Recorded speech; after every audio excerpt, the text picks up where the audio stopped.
लोग cell cycle को discuss करेंगे। क्लास 11 का ये बहुत इंपॉर्टेंट चैप्टर है, तो बहुत ध्यान से समझना है आपको। ठीक है, तो देखो सबसे पहले इसमें क्या है, इसमें बता रहे हैं कि ग्रोथ और रिप्रोडक्शन दोनों इंपॉर्टेंट कैरेक्टरिस्टिक्स है किसी भी लिविंग ऑर्गेनिज्म के। ठीक है, कुछ कुछ इंपॉर्टेंट लाइन्स बताती जाऊंगी, साथ साथ आप उसको नोट करते जाओ। ठीक है, शॉर्ट में नोट करते जाना, क्योंकि अगर आप कॉम्पिटेटिव एग्जाम के लिए कर रहे हो तो कोई दिक्कत नहीं, शॉर्ट में करते जाओ। तो ग्रोथ और रिप्रोडक्शन जो है, ये दोनों के दोनों क्या है, ये इंपॉर्टेंट कैरेक्टरिस्टिक्स है किसी भी लिविंग ऑर्गेनिज्म के। ठीक है, life of all living organism starts with a single cell. तो एक ऑब्वियस बात है कि जो सारे लिविंग ऑर्गेनिज्म है उनकी लाइफ जो है वो एक सिंगल सेल से तो स्टार्ट होती है, which is formed by growth. जो कि फॉर्म कैसे होती है, ग्रोथ से होती है, and division of parental cell. देखो दो तरीके से ये फॉर्म होती है, एक तो या तो ग्रोथ होगी तब, दूसरा कि जब वो डिवीजन ऑफ पेरेंटल सेल होगा तब। ठीक है, और सेल डिवीजन जो है इसमें कह रहे हैं thus cell division forms the basis of continuity of life. तो कंटिन्यूटी ऑफ लाइफ को रखने के लिए जो सेल है, सेल डिवीजन है, तो वो बेस है, क्योंकि लाइफ तभी कंटिन्यू रहेगी जब सेल रहेगी। Cell remains either in dividing phase और नॉन डिवाइडिंग फेज। तो ये ध्यान रखना कि इस चैप्टर में हम यही सब चीज़ें पढ़ेंगे कि कब सेल डिवाइड कर रही है, कब नहीं कर रही है। तो जो सेल है हमेशा वो ध्यान रखना, वो या तो डिवाइडिंग में रहेगी या फिर नॉन डिवाइडिंग फेज में रहेगी। तो हमें ये दोनों पता होने चाहिए, हमें ये दोनों तरीके की चीज़ें पता होनी चाहिए, कब सेल डिवाइड कर रही है और कब सेल डिवाइड नहीं करती है। ठीक है, अब है सेल साइकिल क्या है। अब इम्पॉर्टेंट चीज़ है आपके लिए कि जो सेल साइकिल है वो पहले डिस्क्राइब करी थी किसने, हार्वर्ड और पेलिक ने इन 1953। ठीक है, तो सबसे पहले जो सेल साइकिल थी वो फर्स्ट डिस्क्राइब करी थी इन दोनों ने। Scientifically the sequence of events, scientifically the sequence of events by which cell duplicates its genome and synthesizes other cell content and eventually divide into two daughter cell is termed as cell cycle। तो cell cycle है क्या, तो ये हमारी cell cycle की definition है। इसमें sequence होते हैं, सीक्वेंस ऑफ इवेंट्स होते हैं, यानी कि जो भी इवेंट्स हैं वो एक सीक्वेंस वाइज होते हैं, जिसमें क्या है, सेल डुप्लीकेट करती है, सेल का डुप्लीकेट करता है उसका जीनोम, और सिंथेसाइज होते हैं बाकी के सेल के कंटेंट भी बनते हैं। ठीक है, और फिर इवेंचुअली वो क्या होता है, दो डॉटर सेल में डिवाइड हो जाती है। तो इसी को हम क्या कहते हैं, सेल साइकिल कहते हैं। और सेल साइकिल जो है वो रेगुलेट होता है, अब ध्यान रखना ये वाली चीज़ भी इंपॉर्टेंट है, जो सेल साइकिल है वो रेगुलेटेड बाय, किससे रेगुलेट होती है, साइक्लिन डिपेंडेंट प्रोटीन काइनेज से। ठीक है, जो सेल साइकिल है वो रेगुलेट होती है किससे, काइनेज से होती है। जो साइक्लिन जो साइक्लिन्स हैं वो प्रोटीन होते हैं जो एक्टिवेट करते हैं किसको, प्रोटीन काइनेज को। ध्यान रखना ये जो साइक्लिन्स हैं ये एक्चुअल में है क्या, ये प्रोटीन्स हैं जो कि क्या कर रहे हैं, ये एक्टिवेट करते हैं प्रोटीन को। ठीक है, प्रोटीन काइनेज को। ठीक है, इसको एक्टिवेट कर रहे हैं to regulate eukaryotic cell division, ताकि यूकैरियोटिक सेल डिवीजन हो पाए। ठीक है, तो ये याद रखना कि जो साइक्लिन्स है ये प्रोटीन है, ये कुछ नहीं, ये प्रोटीन है जो कि एक्टिवेट करते हैं प्रोटीन काइनेज को, जिससे रेगुलेट होता है हमारा यूकैरियोटिक सेल डिवीजन। ठीक है, तो ये थोड़ा थोड़ा चीज़ें हैं, बाकी ये सेल साइकिल का पूरा फेजेस हैं जिनको वन बाय वन डिटेल में हम लोगों को समझना है। तो जल्दी जल्दी समझना है, क्योंकि आप पहले ये ऑलरेडी पढ़ चुके हो। Phases of cell cycle, phases of cell cycle के अंदर क्या है, दो फेज होते हैं। ध्यान रखना, फेजेस ऑफ सेल साइकिल के अंदर क्या है, दो फेजेस हैं, एक इंटरफेस है। ठीक है, एक इंटरफेस है और एक है डिवाइडिंग फेज। एक इंटरफेस है और एक डिवाइडिंग फेज है, दो फेजेस होते हैं। दोनों के दोनों फेजेस के अंदर सब स्टेजेस है, यानी कि ये सिर्फ इतना ही नहीं है, इसके अंदर कुछ सब स्टेजेस भी हैं। In the average duration of 24 hours, ध्यान रखना एवरेज 24 जो आवर्स होते हैं उसमें जो डिवाइडिंग फेज होता है वो लगभग 1 घंटा होता है। तो ध्यान रखना जो डिवाइडिंग फेज है, यहाँ पर लिख देती हूँ, वैसे मैं इधर ही लिख देती हूँ इसको। देखो अगर 24 आवर्स हैं तो इसमें जो डिवाइडिंग फेज है, मतलब डिवाइडिंग कितना होता है, तो वो आप मान लो लगभग अप्रॉक्स 1 आवर डिवाइडिंग होता है। उसके अलावा मान लो 10 से 20 घंटे, 10 से 20 घंटे इंटरफेस चलता है, मतलब डिवाइडिंग वाला सिर्फ 1 घंटा होता है, बाकी कि जितने मतलब मान लो 10 से 20 घंटे क्या चलता है, इंटरफेस चलता है, ठीक है। लास्ट मतलब कह रहे खत्म होता है इतने में।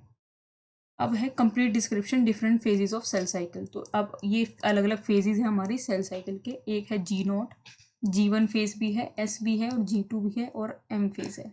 ये कुछ फेजेस हैं हमारे सेल साइकिल के, ठीक है। अभी कह रहे हैं in in it is an extension of G1 phase. G0 जो है ना वो एक तरीके से कह सकते हो आप कि G1 फेज का थोड़ा आगे को बढ़ा दिया हमने G1 फेज को। इसको क्वोशंट स्टेज भी कहा जाता है, ठीक है। तो इसको ये भी कहा जाता है ड्यूरिंग G0 फेज। अब देखो मेन होता क्या है, जब G0 फेज होता है तो सेल ना ही डिवाइड कर रही होती है ना ही सिंथेसाइज करती है ऑर्गेनल को। मैंने बताया था या तो डिवाइड करेगी या तो सिंथेसाइज करेगी, तो दोनों में से कुछ नहीं कर रही होती। पर जो नॉर्मल मेटाबॉलिक एक्टिविटी है वो कंटिन्यू रहती हैं, ठीक है। सेल प्रेजेंट होती है G0 फेज में, फंक्शन एज रिजर्व सेल। तो जो G0 सेल के अंदर हैं अगर वो डिवाइड नहीं कर रही हैं, अगर वो किस सिंथेसिस नहीं कर रही है किसी ऑर्गेनल का, तो वो करती क्या है, तो वो क्या करती हैं, वो एज अ रिजर्व सेल होती हैं, ठीक है। बचा के रखने वाली सेल होती हैं which can join the cell cycle any time, जो कि आगे किसी भी टाइम सेल साइकिल को ज्वाइन कर सकती है। अब है G1 फेज, ठीक है। इसको पोस्ट माइटोटिक गैप फेज भी कहा जाता है, ठीक है। तो ध्यान रखना, इसमें कह रहे हैं it is the primarily growth phase of the cell. ये मेन प्राइमरी ग्रोथ फेज होता है, ठीक है। यानी कि सबसे पहला ग्रोथ फेज होता है सेल का। यहाँ पर सेंट्रियोल जो है वो डिवाइड होता है इस फेज के दौरान, ठीक है। ध्यान रखना, हमसे पूछ भी सकते हैं कि क्या डिवाइड होता है, तो इस टाइम पे क्या होता है, सेंट्रियोल डिवाइड होता है इस टाइम पे। No change occur in the DNA content of the cell. और किस में चेंज नहीं आता, DNA जो भी सेल का है उसमें कोई चेंज नहीं आता, ठीक है। इस फेज के अंदर जो है ना इन्वॉल्वमेंट होती है सिंथेसिस ऑफ मेजर मॉलिक्यूल्स। कुछ मेजर मॉलिक्यूल की सिंथेसिस इन्वॉल्व होती है, जैसे कि RNA होता है, प्रोटीन होता है, मल्टीप्लिकेशन ऑफ ऑर्गेनेल्स होते हैं, ठीक है। तो ये कुछ कुछ इससे रिलेटेड चीज़ें हैं। आगे है S फेज, इसे कहते हैं सिंथेसिस या synthetic phase. Synthetic phase in which cell synthesise a replica of its genome. जो अपने जीनोम का रेप्लिका बनाती है तो वो इसी फेज में करती है। यानी जैसे कि आप समझ सकते हो जो DNA रेप्लिकेशन होती है, ठीक है, वो होती है सिंथेसिस ऑफ हिस्टोन प्रोटीन से, जो कि अल्टीमेटली रिजल्ट करती है डुप्लीकेशन ऑफ क्रोमोसोम मटेरियल के लिए, ठीक है। तो यानी कि ये सारा काम सिंथेसिस फेज वाला ये इसी के अंदर होता है। एक सेल नॉर्मली प्रोसीड करती है to mitosis once it has enter the S phase. तो यानी कि माइटोसिस होता है जब सेल जो है सिंथेसिस फेज के अंदर आ जाती है। अगला है G2 फेज। अब देखो ये क्या है, ये पीरियड है आफ्टर DNA सिंथेसिस। मतलब हमने पीछे बात करी DNA का सिंथेसिस हो गया, DNA बन गया, इसके बाद आता है G2 फेज, या फिर आप कह सकते हो सेकेंड गैप फेज, ठीक है। तो ये सेकेंड गैप फेज क्या है, it is the gap between the DNA synthesis and next division. ये गैप हो गया, यानी कि ये गैप हो गया किसके बीच में, जब DNA सिंथेसिस हो चुका होगा और नेक्स्ट डिवीजन स्टार्ट होगा, उसके बीच में ये गैप है। In this phase the preparation are made for genomic separation. मतलब जीनोमिक सेपरेशन के लिए प्रिपरेशन चलने लग जाती है इस फेज के अंदर। ऐसा नहीं है ना कि सेल काम करती रहेगी, ठीक है। तो आप ध्यान रखना ये गैप फेज है। The particular phase is spend in synthesis molecule other than DNA which are required for cell division. DNA protein mitochondria और बाकी के जो ऑर्गेनल होते हैं रेप्लिकेट करते हैं, क्रोमोसोम डेंस होता है, microtubules begin to assemble to form spindles. तो ये सब चीज़ें कहीं ना कहीं किसके अंदर होती है, हमारा G2 फेज के अंदर होती हैं, ठीक है।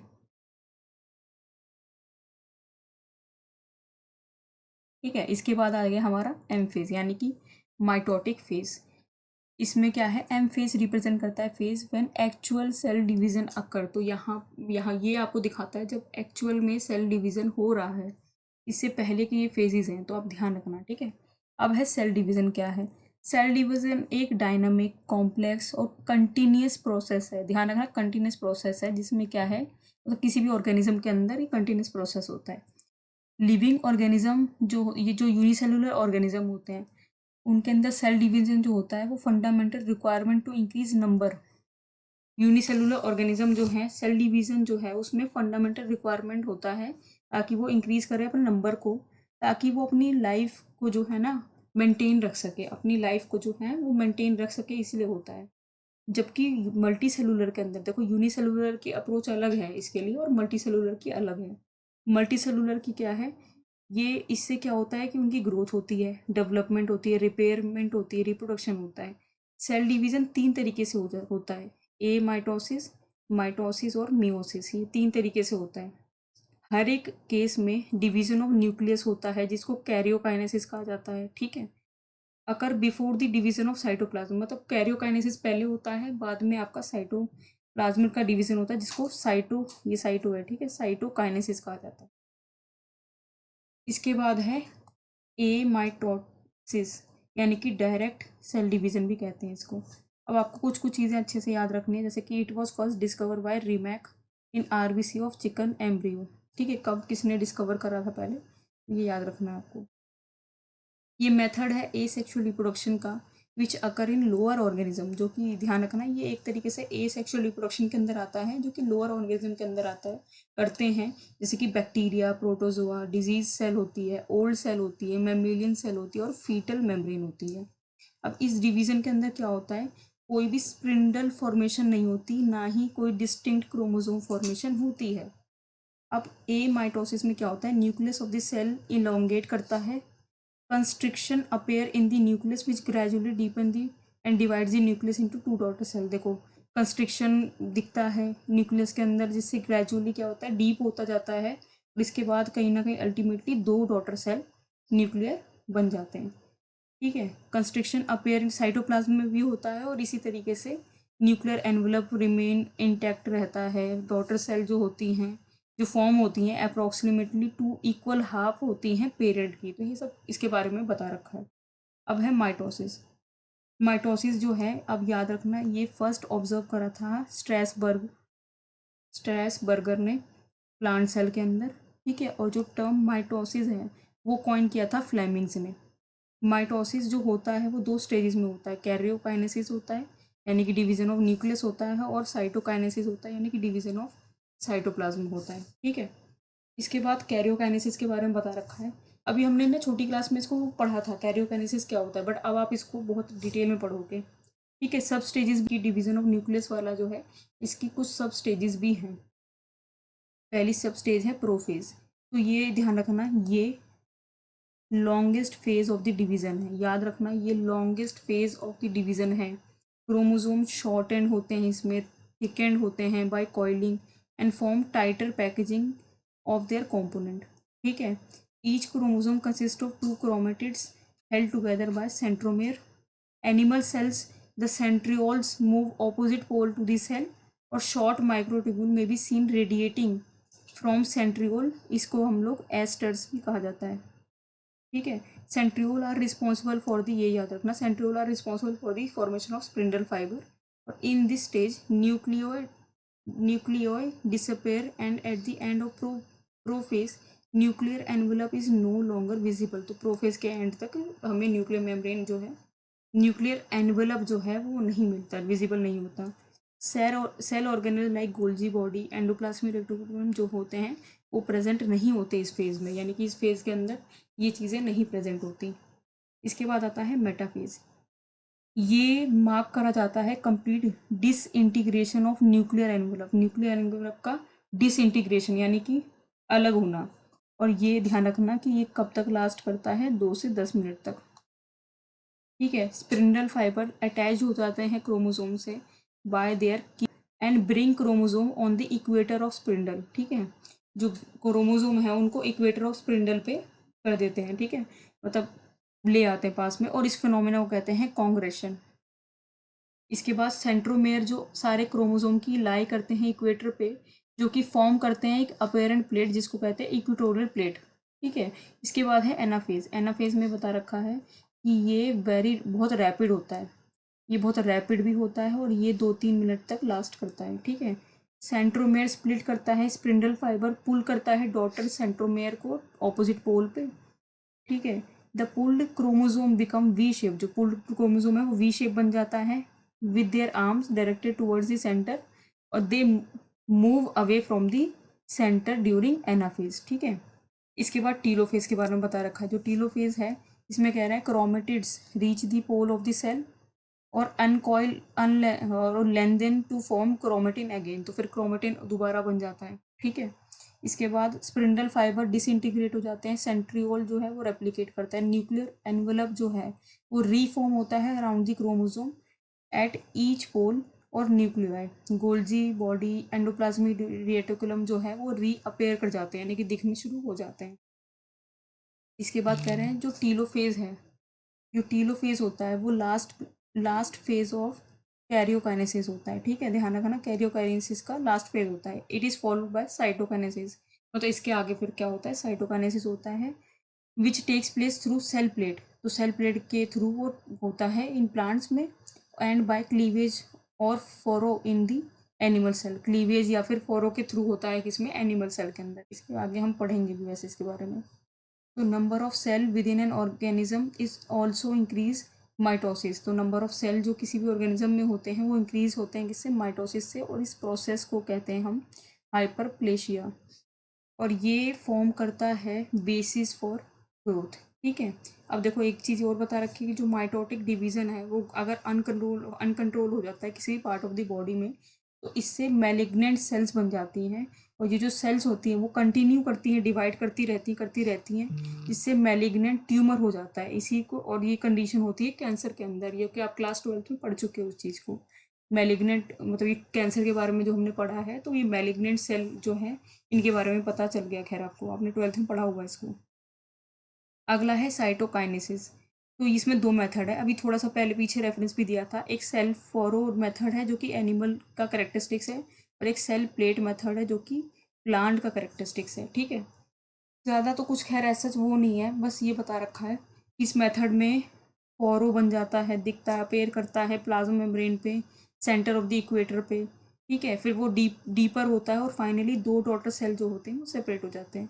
एनिमल के अंदर मतलब प्लांट्स के अंदर क्या होता है कि वेसिकल जो गोल्गी एपरेटस के अंदर होता है वो यूनाइट हो जाते हैं, जिससे फॉर्म होता है फ्रैगोप्लाज्म, और जो ज्वाइन करता है और फॉर्म कर देता है सेल प्लेट को।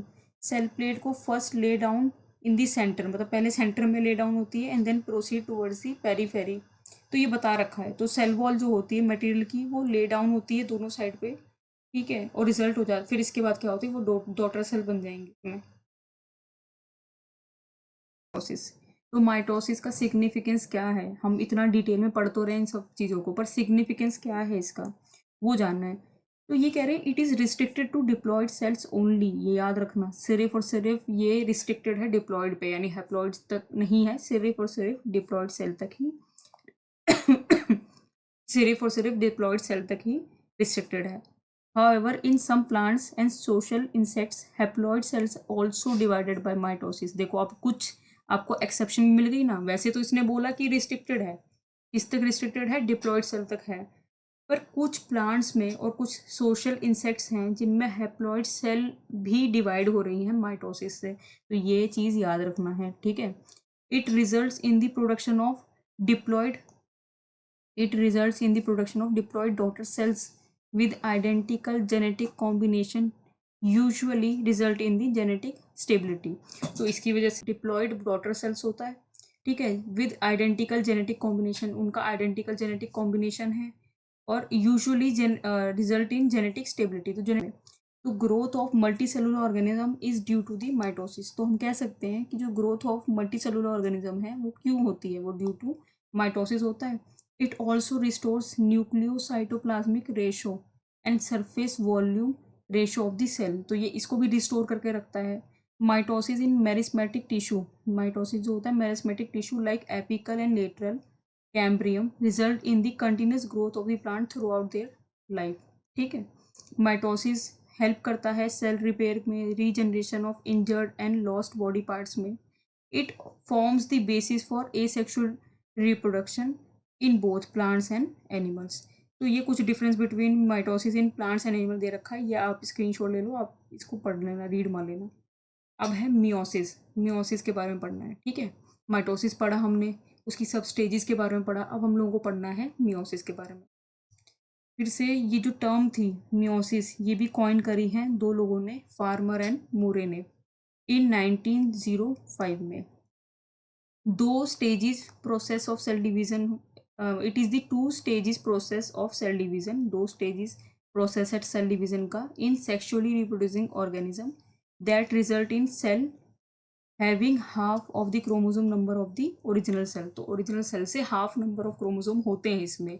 दस bringing about the reduction in the chromosome. तो इसकी वजह से आप कहीं ना कहीं आप यहाँ पर कह सकते हो ना कि क्रोमोजोम का रिडक्शन हो रहा है, कम हो रहे हैं, क्रोमोसोम नंबर कम हुआ। Form diploid two n condition two n haploid, तो डिप्लॉयड कंडीशन जो है अगर, उससे हैप्लॉयड बन जाएगा, यानी टू एन से एन बन जाएगा।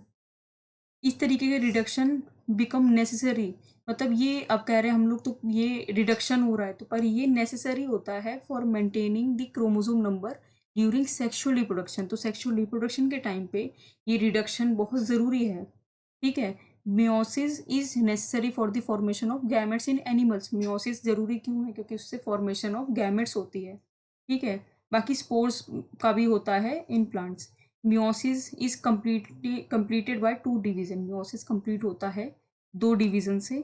ये दो डिवीजन जो है वो है मियोसिस वन, मियोसिस सेकेंड। तो चलो पहले पढ़ेंगे मियोसिस वन के बारे में।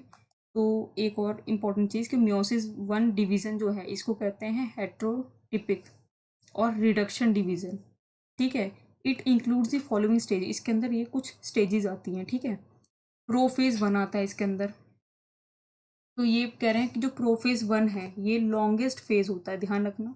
प्रोफेज वन है वो लॉन्गेस्ट फेज है और requires 90% of the total time, और इसको कम से कम लगभग 90% ऑफ द टोटल टाइम चाहिए होता है for the entire meiosis process, ठीक है। और फिर ये भी सब डिवाइडेड है उस स्टेजेस में। तो पहली है लेप्टोटीन, ठीक है, पहली स्टेज है लेप्टोटीन। तो इसमें क्रोमोसोम शॉर्ट होते हैं, chromosome short and become thread like visible structure, और थ्रेड लाइक विजिबल स्ट्रक्चर बन जाते हैं। These chromosome may be irregularly arranged और may be polar has many polyribosomes. इस स्टेज में साइटोप्लाज्म में बहुत सारे पॉलीराइबोसोम्स होते हैं, ठीक है। साइटोप्लाज्म में बहुत सारे पॉलीराइबोसोम होते हैं, बट एंडोप्लाज्मिक वेसिकल्स जो हैं वो कुछ कुछ होती हैं, ठीक है। इसीलिए जो क्रोमोसोम ऑफ दिस स्टेज हैं वो रीअपेयर होते हैं एज बीडेड स्ट्रक्चर, तो बीड लाइक स्ट्रक्चर की तरह रीअपेयर होते हैं। नेक्स्ट है जाइगोटीन फेज, ठीक है। इसमें होमोलोगस क्रोमोसोम पेयर होते हैं, ठीक है। इसमें क्या है, homologous chromosome pair up in process known as synapsis, ठीक है। होमोलोगस क्रोमोसोम जो होते हैं पेयर अप होते हैं एक प्रोसेस में जिसको हम कहते हैं साइनेप्सिस, ठीक है। और फॉर्म करता है कॉम्प्लेक्स बाइवेलेंट स्ट्रक्चर, ठीक है। इससे फॉर्म होता है कॉम्प्लेक्स बाइवेलेंट स्ट्रक्चर।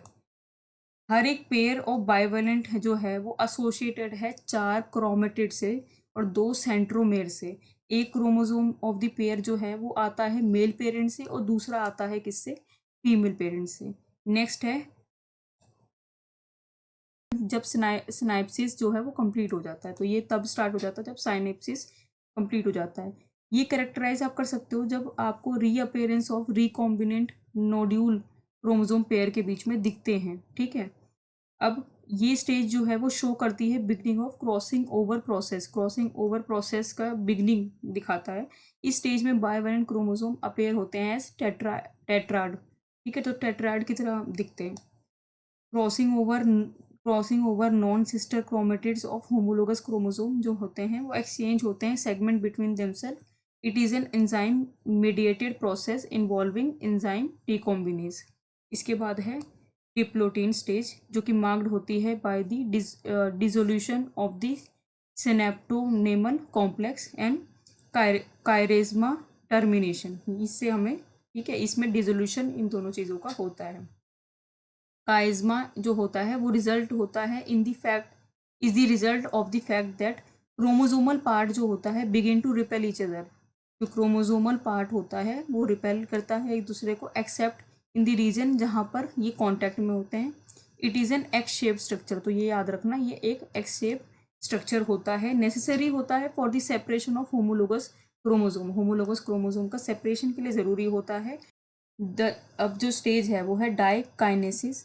मार्क्ड होती है वो कैसे आप पहचान सकते हो, तो वो मार्क्ड होती है बाय द टर्मिनेशन ऑफ काइजमेटा, ठीक है। काइजमेटा का टर्मिनेशन हो जाता है, क्रोमोसोम और कंडेंस्ड हो जाते हैं, bivalent remain evenly distributed in the nucleus. तो जो बाइवेलेंट थे वो इवनली बिल्कुल बराबर मात्रा में डिस्ट्रीब्यूटेड होते हैं किसमें, न्यूक्लियस में, ठीक है।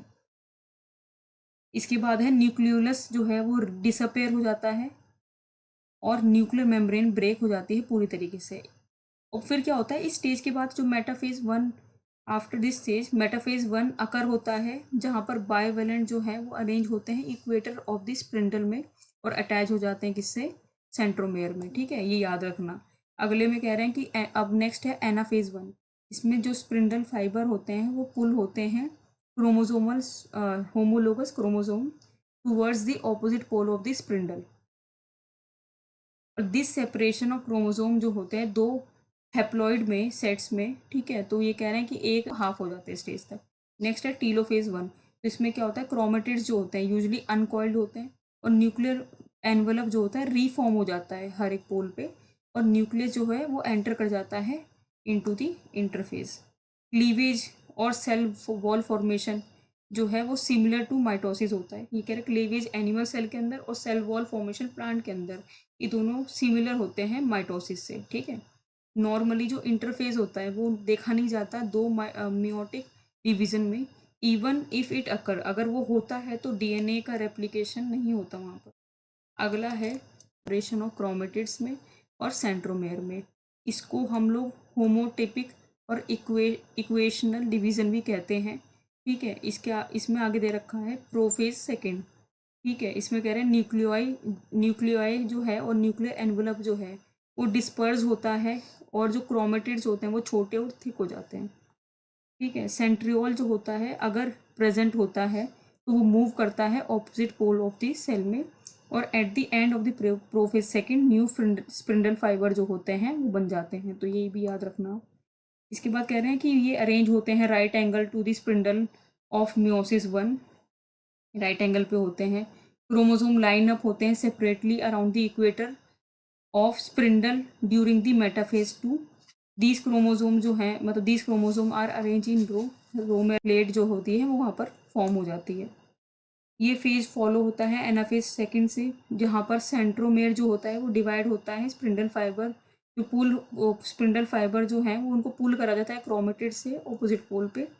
और कह रहे हैं टीलोफेज सिमिलर होते हैं दैट इन माइटोसिस। ठीक है, but here 4 haploid daughter cell form हो, ध्यान रखना। टीलोफेज 2 जो है वो सिमिलर है माइटोसिस में ही की तरह ही, बट यहाँ पर 4, ध्यान रखना, यहाँ पर 4 डॉटर सेल फॉर्म होती हैं। ठीक है, बाकी आप एक बार मतलब बाकी तो देखो, हमने यहाँ पर देखा इसमें 4 डॉटर सेल जो होती हैं वो फॉर्म होती हैं। इसके बाद बाकी यहाँ पर ये दिखा रखा है आपको इस तरीके से डिफरेंट स्टेज का, ये हमने डायग्रामेटिकली दिखा रखा है। अब इसकी भी क्या सिग्निफिकेंस है, अब क्यों ज़रूरी है, हम बोल रहे हैं मियोसिस होना चाहिए तो वो क्यों ज़रूरी है। ये मैकेनिज्म होता है conversion of specific chromosome number of each species in sexual reproduction.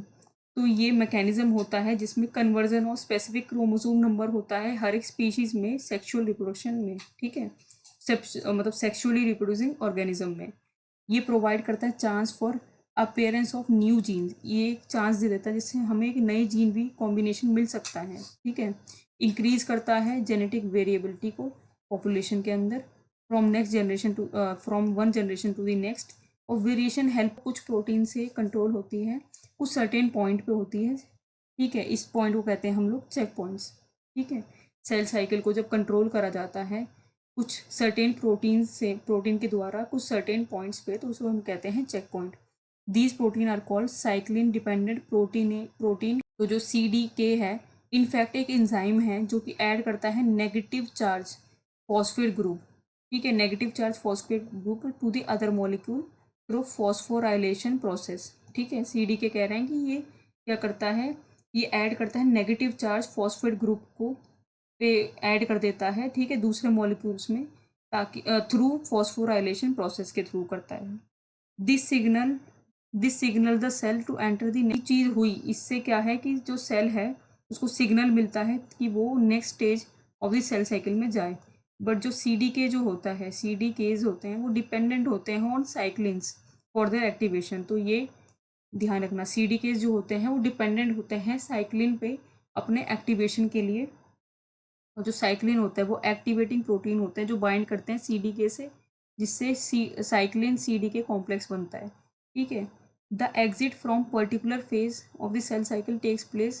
देखो एग्जिट कब होती है किसी भी particular phase of the cell cycle की, तो कह रहे हैं जब साइक्लिन जो है वो degraded thereby deactivating CDK। तो जो साइक्लिन होता है वो डिग्रेड कर देता है और उससे डीएक्टिवेट हो जाता है CDK। चेक पॉइंट जो होते हैं और CDK जो होता है और साइक्लिन जो होते हैं ये सब इन्वॉल्व होते हैं सेल साइकिल रेगुलेशन में, ठीक है। तो ये बता रखे हैं कि चेक पॉइंट है कुछ कुछ, जैसे कि G1 का चेक पॉइंट क्या है, it is present at G1/S boundary. ध्यान रखना, ये सारे चेक पॉइंट आपको याद रखना है। तो इसमें कह रहे हैं कि ये प्रेजेंट होता है G1/S बाउंड्री में और regulated by CDK, cyclin D, cyclin CDK6, cyclin D etcetera. इसमें ये कंट्रोल करता है सेल का साइज, ग्रोथ फैक्टर, सेल का एनवायरनमेंट, इन सब चीज़ों को। अब है दूसरा पॉइंट G2 चेक पॉइंट। ये प्रेजेंट होता है G2M बाउंड्री में, रेगुलेट होता है CDK2, cyclin B, also known as MPF, M phase promoting factor. ये control by completion of DNA। ये कह रहे हैं इट इज़ कंट्रोल बाय, ये कंट्रोल होता है कंप्लीशन ऑफ DNA से, रेप्लिकेशन से, DNA डैमेज से, म्यूटेशन से, सेल साइज से, ठीक है, इन सब चीज़ों से। आगे है मेटाफेज चेक पॉइंट। वो प्रेजेंट होता है मेटाफेज एनाफेज बाउंड्री में और रेगुलेट होता है साइक्लिन B डिग्रेडेशन से। और ये कंट्रोल होता है by spindle fibre attach to the chromosome से। कुछ और टर्म रिलेटेड हैं तो एक बार आप इसको भी पढ़ सकते हो, आप पढ़ लेना इसको, ठीक है।